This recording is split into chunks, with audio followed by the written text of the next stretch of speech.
What's up, everybody? Obviously, I'm not in the comfort of my home studio, the Octagon. The Octagon has stepped outside, and I am in a amazing, beautiful, atmospheric, I don't even know if that's a word, just a universal energy has brought me here.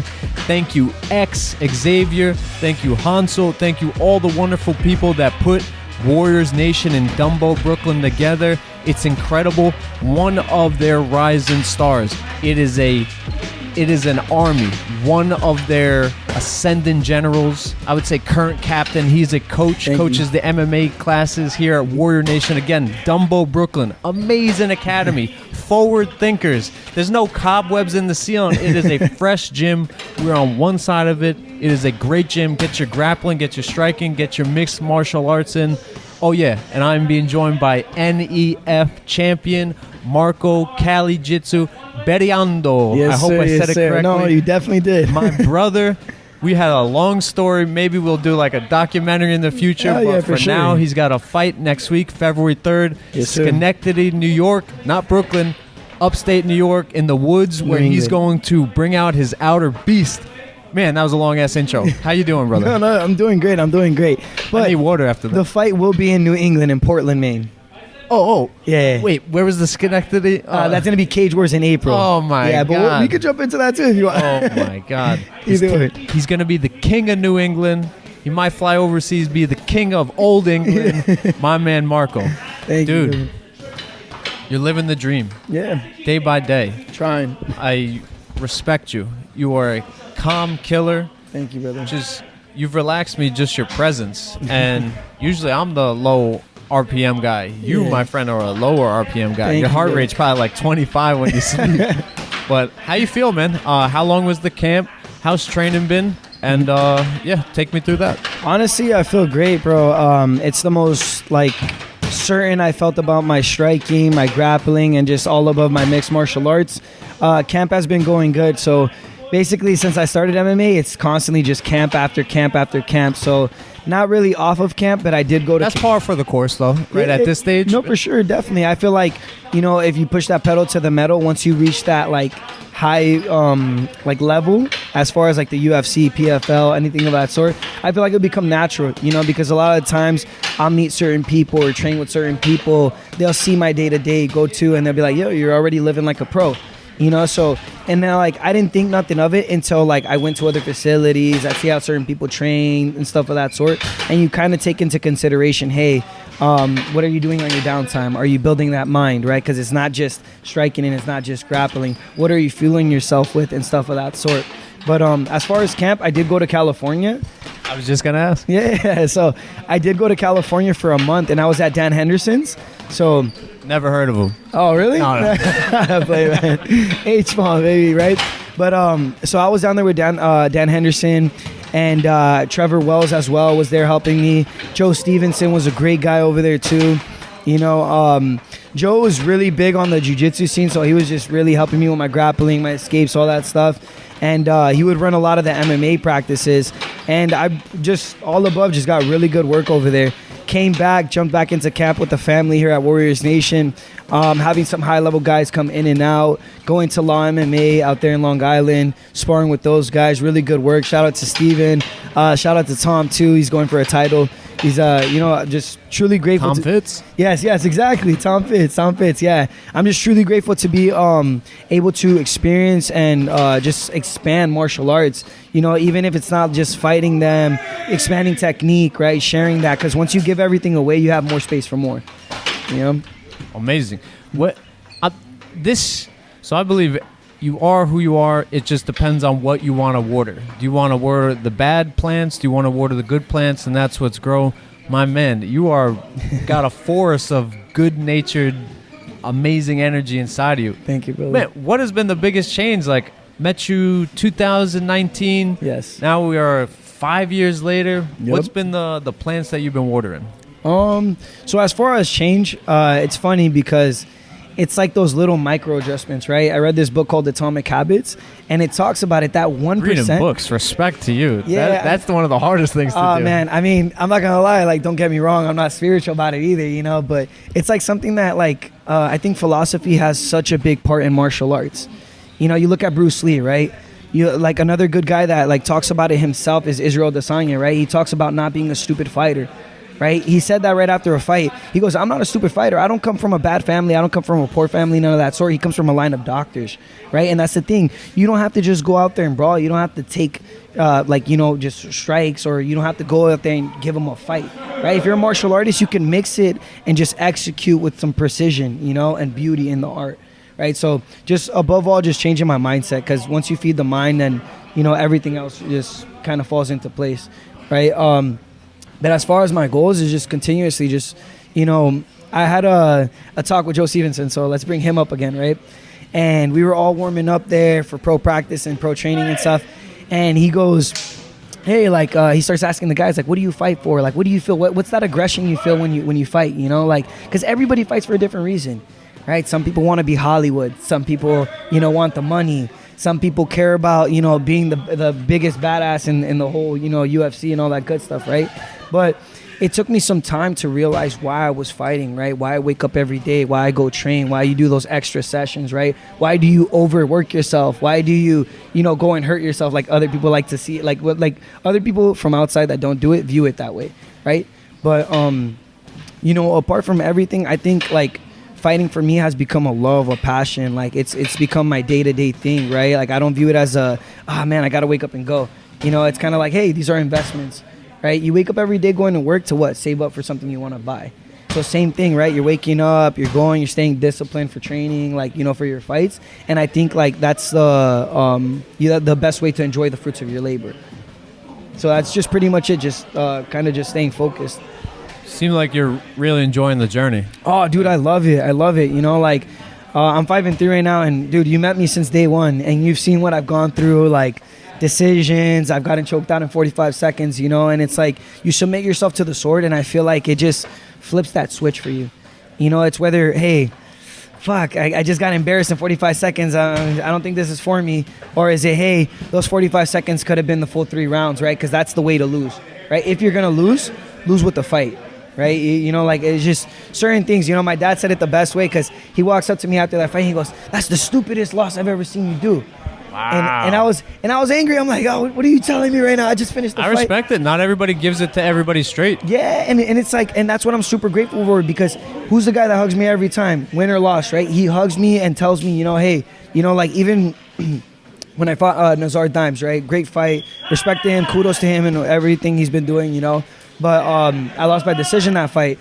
Everybody was very controversial about it, you know, but at the end of the day, like, my dad comes up to me, he goes, yo, there's certain ways to lose, right? I saw the build up. I saw what you went in there and you did, right? But at the end of the day, you're going to go back and train harder, so next time you don't leave it to the judges. And that's when I started to really focus on just finishing, right? Finishing, excelling, looking interesting, you know, and doing what I need to do. I walked up to the judges after and I asked them, I'm like, hey, you know, what's something you want to see?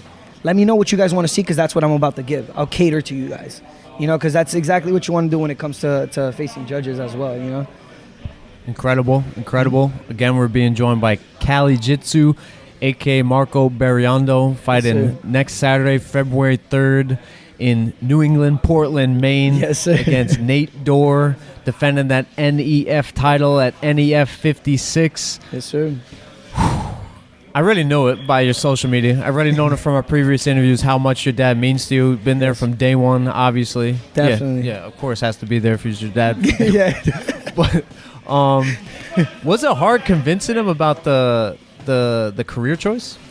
Honestly, bro, because it sounds like he knows. He's like, you're gonna come back, you're gonna bounce back from this. Like, he's in the game with you. Yeah. Like, so honestly, that's I think that's the beauty in my father. Like, he was an athlete himself, so he played semi-pro soccer.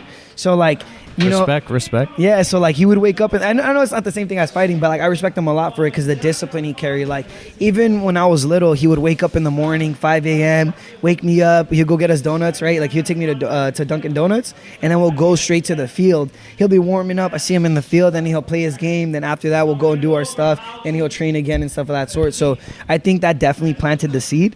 And like as I grew up, I started to be interested in fitness, but going back to the question you just asked, like, how is my dad about it, right? He's very surprisingly, like, motivating about it, right? Like, very, like, supportive of everything, right? That's the word I was looking for, supportive. Because when it comes to a loss, you know, he does tell me, like, man, I get so nervous. Or even when it comes to a win, he was like, like, you know, he does this face when we're walking out and he's serious, like if he's the one that's going to fight, you know?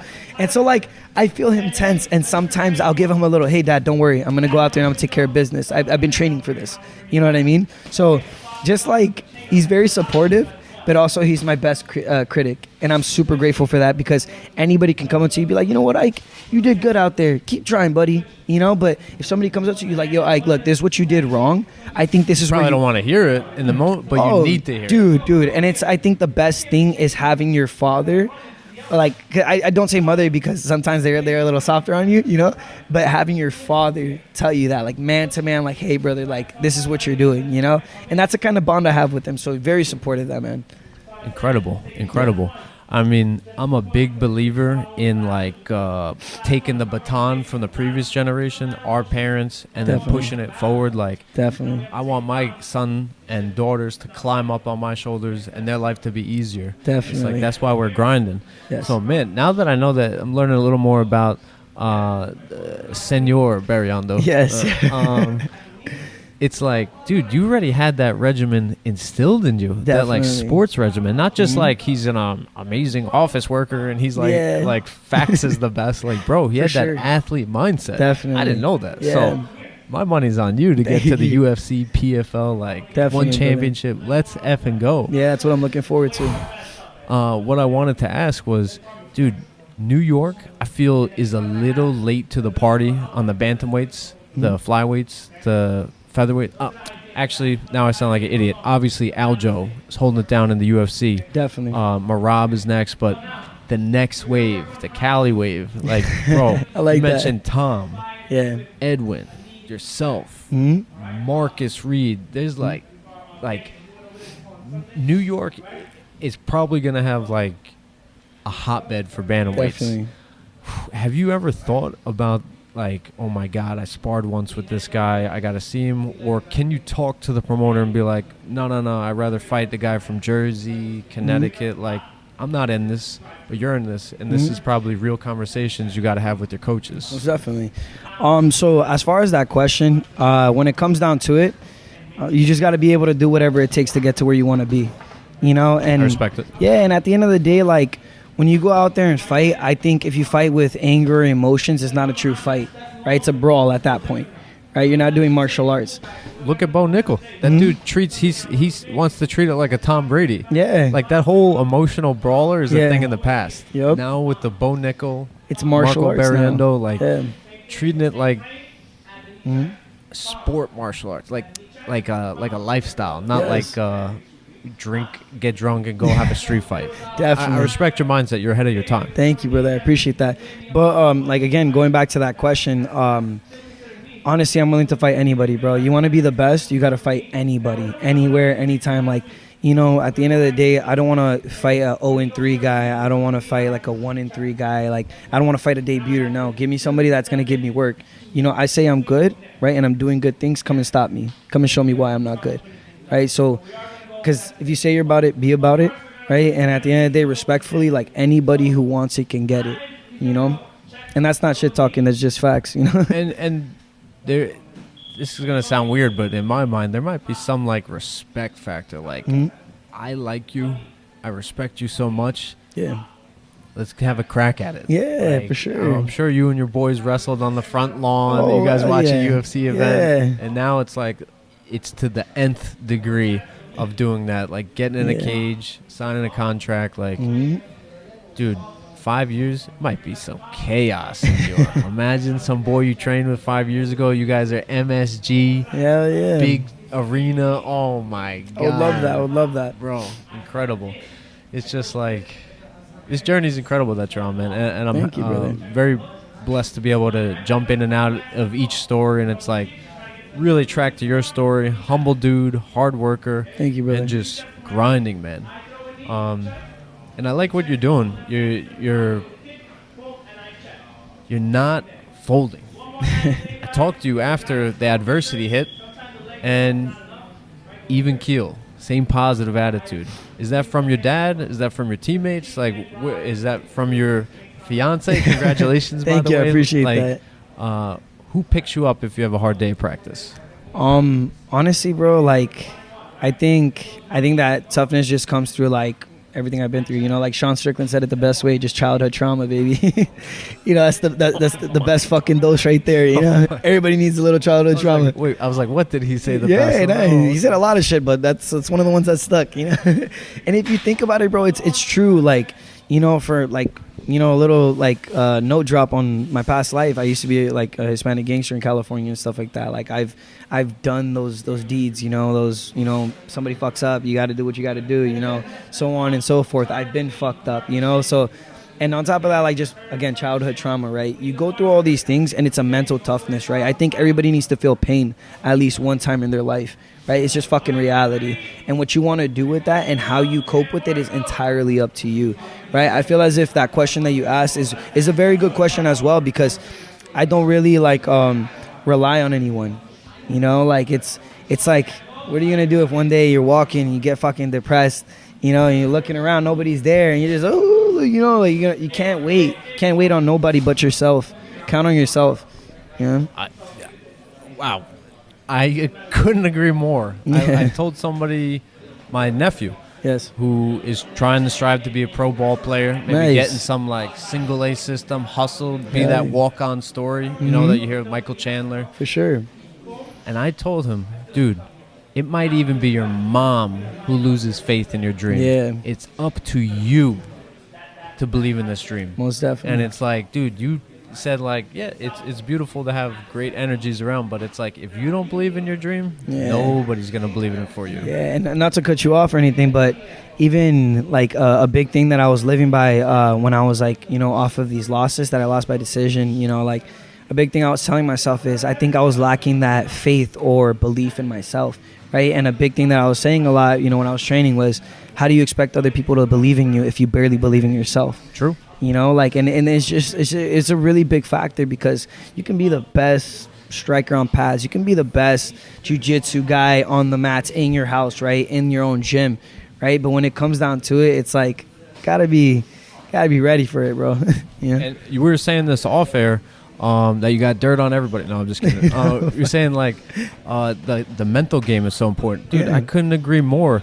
How many 6'2", 6'4", 250-pound linebackers don't get drafted in the NFL? It's like, what's the difference between linebacker 100 and linebacker 1? Yeah, it's up here. Definitely. Is that just... Joe Rogan's going to love this. I try to fight him on this. Is it that wrestling just creates that militaristic mental strength? Is that where it comes from, or the hardship? Like, is it a combination? Like, I think it's definitely that's one big factor right there, because I did do wrestling with Mike Ferrazzano, and that guy, he pushed me to my limits, bro. Like, the fact that you're talking about those 200-pound guys, right? Like, we'll be training, and he'll tell them what shot I'm going for. He'll be like, hey, go for a high crotch, go for a blast double. And he'll tell the guys, and the guys have to full force, like, stop me from getting that shot. That's how I got these, like, you know? Yeah, so, like, he would just tell me, like, go, push. And so, like, he really broke me, you know, and then rebuilt me. Well, I rebuilt myself. You know, he broke me, but I rebuilt myself. And then he empowered that, you know? So, like, definitely, I think wrestling, if you've wrestled before and, like, what's the Dan Gable quote? If you wrestled, everything in life is easier. Yes. Dude, I never wrestled, but it's like, man, I'm kind of jealous that you guys, it's a bond that, how long did you wrestle for? About 3 years, I think. I've heard people do it for 1 year and they're out. Yeah. It's like, Gregor Gillespie's like he served his sentence Yeah. for wrestling, and I'm like, dude, what is this freaking art? And I Yeah, call it dude. the art of taking a person down. People Hell call yeah. it boxing, I call it the art of punching. Like the art of taking somebody down, man, it's just Roman, Greco. It's I incredible. find it very beautiful too. Like when you get into MMA and like you're able to mix it on the ground, like it looks nice too. You know what I mean? Like especially if you know what's going on and you start mixing your jiu-jitsu with your like strikes on the ground, bro. Like it makes it interesting. You know what I mean? Especially to you MMA fans that don't really like the grappling part, I definitely tell you like watch a regular jiu-jitsu match and then watch how MMA fighters mix it up. I think it's actually a beautiful thing.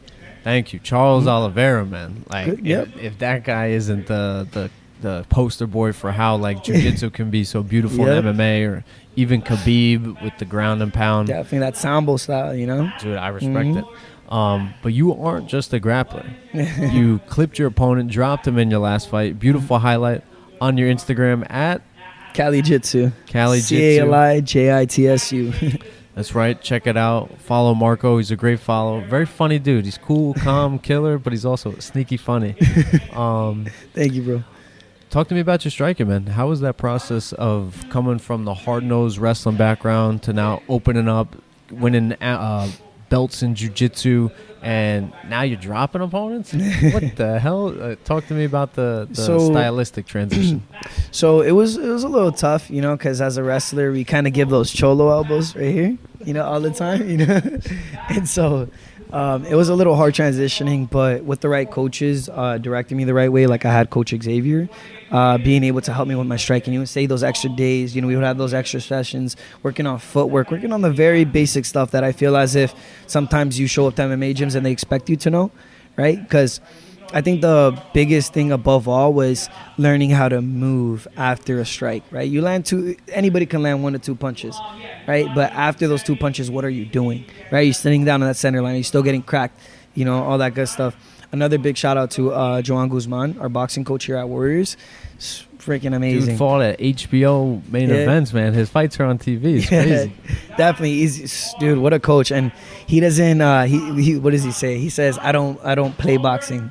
Right, I don't Hollywood boxing, right? And what he means by that is like when you're doing pad work with sometimes they'll go with the pad over the shoulder, you know what I mean? But right, dude, that guy hit you in the face. Oh, dude, he smacks the shit out of you, bro. He has this little broom with a glove on it, swat, and he's getting you, you know. But that's how you learn. That's reality, you know. So, I think above all, like just learning how to ground and float. Learning when to float, learning when to ground. You know, like if I'm gonna throw in a punch, cutting that angle. You know, switching. I'm a switch stance fighter, so I've been fighting a lot of southpaw and orthodox. Yeah, so I feel like that's just it's such a big thing in the game. It's a whole nother weapon. And because I feel like a lot of times it'll be conventional, especially at this level that I'm at right now. You know, a lot of people are just orthodox a lot of the time. You know, so when you're switching it up, it kind of throws them off. You know, and that's why I'm looking forward to making that next step. You are next level, making many steps. What can you tell us about 2024, and why is this going to be your best year yet? So 2024, fighting as much as I can, right? Booking as many fights as I can, and obviously performing the best I can, right? Because it's not good to just be fighting just to fight for shits and giggles. You know, you kind of want to earn it and earn your stripes. And so we have February 3rd, we have NEF, the title defense.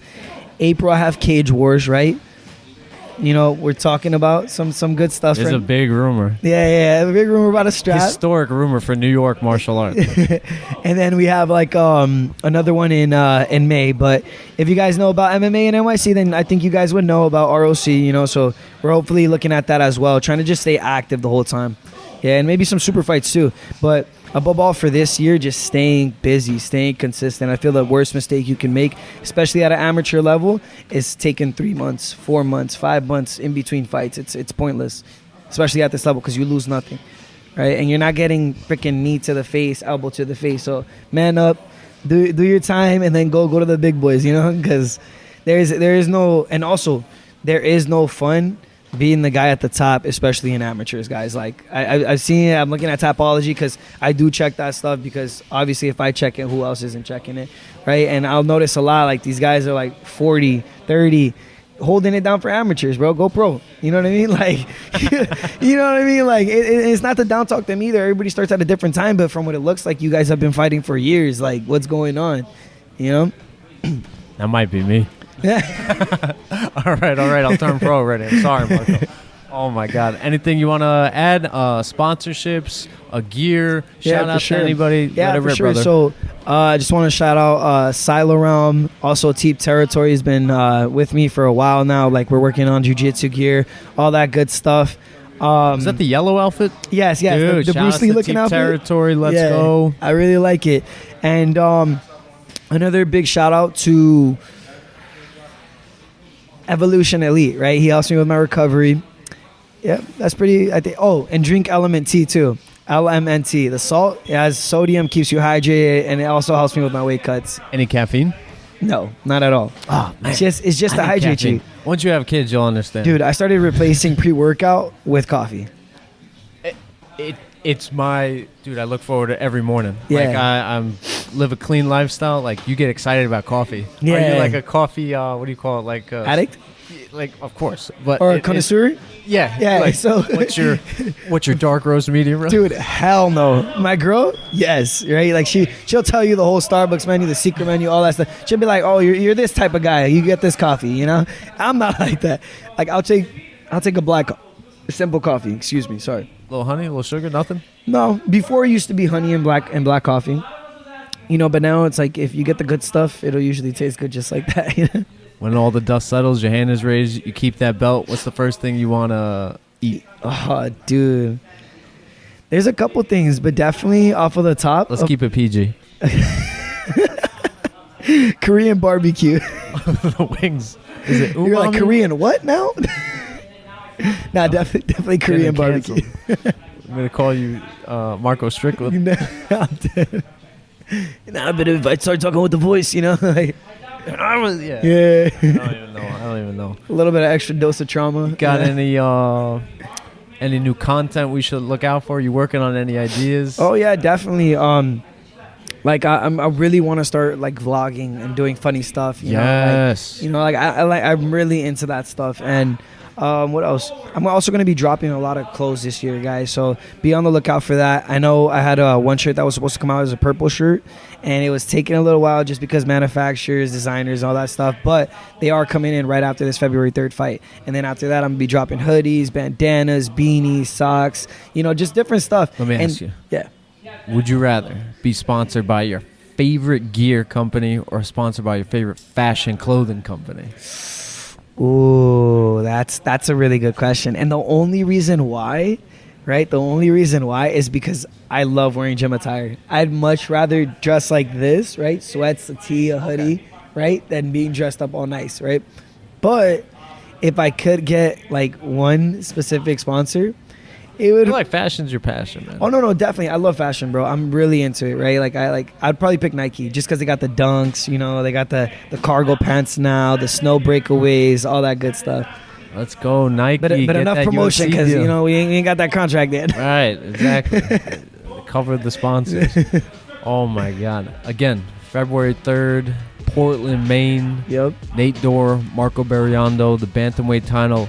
NEF 56, yes, February sir. 3rd. YouTube? Yes. Okay. Yeah. Excellent. I will be tuning in.